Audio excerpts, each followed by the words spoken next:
যারা প্রেম করে দুঃখের আশায় নাকি সুখের আশায়, কিন্তু পায় কি? দুঃখ পায়, যন্ত্রণা পায়, টেনশন পায়, অপমান পায়, লজ্জা পায়।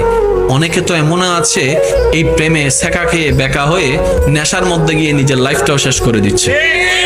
এবার বলেন আপনি আমি যে প্রেমে গেলাম, কেন গেলাম? ওই যে শয়তান আমাদেরকে সাময়িক কুয়াশার মতো সুখ দেখাইছে, দর্জনে করে আরে ঘুরতে যাও কত মজা হবে, ক্লাস ফাঁকি দাও কত মজা হবে।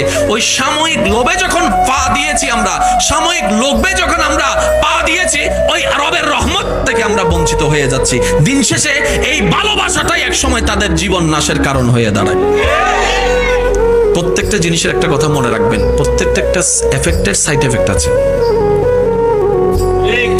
আমার কথায় কষ্ট নেবেন না, যুবক ভাইয়ের একটা আওয়াজ দিবেন আমাকে, কারণ এগুলো জানা দরকার, বোঝা দরকার বলে আমি মনে করি।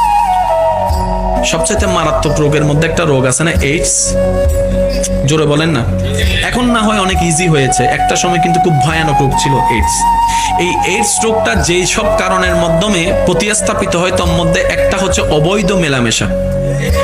এবার বলেন অবৈধ মেলামেশাও যেরকম মেলামেশা, স্বামী স্ত্রীর মেলামেশাও তো মেলামেশা। এই পর্যন্ত তো কোনোদিন স্বামী স্ত্রীর মেলামেশায় এইডস হয়েছে বলে জানা যায় না। সুবহানাল্লাহ বলে না। বয়ফ্রেন্ড গার্লফ্রেন্ডেরটাও মেলামেশা, নাউজুবিল্লাহ। কিন্তু স্বামী স্ত্রীরটাও তো মেলামেশা। স্বামী স্ত্রীর মেলামেশার কেন তো এইডস হয় নাই? তাহলে বুঝতে হবে মেলামেশা নার উপরে নির্ভর করে না।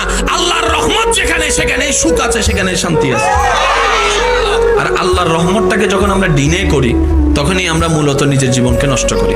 আমি ছোট্ট ভাই হিসেবে একটা কথা বলি আপনাদেরকে, আমাদের জীবনের সমস্ত দুঃখ কষ্টের কারণকে যদি আপনি নিজের জায়গা থেকে একটু অবজারভেশন করেন, তাহলে দেখবেন আমরা যতই আল্লাহ এবং রসুলের বিধান থেকে নিজেদেরকে দূরে সরিয়ে নিচ্ছি, আমাদের জীবন তত জাহান্নাম হয়ে যাচ্ছে। জীবনে দুঃখ কষ্ট কোন জায়গায় কেন আসে জানেন? যখনই দেখবেন আমাদের ইচ্ছার সাথে আল্লাহর ইচ্ছার মিল নাই, এটাই দুঃখ, এটাই কষ্ট।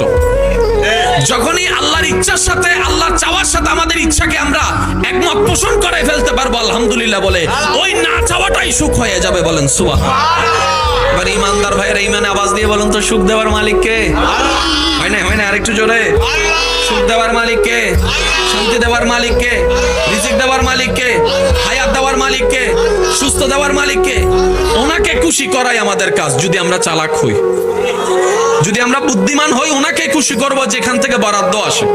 আমরা ওনাদেরকে খুশি করার দরকার নাই যারা আমাদেরকে ঠেলে ঠেলে জাহান্নামে নিয়ে যাবে। মানি না মানি কবরে যাইতেই হবে, উপায় নেই।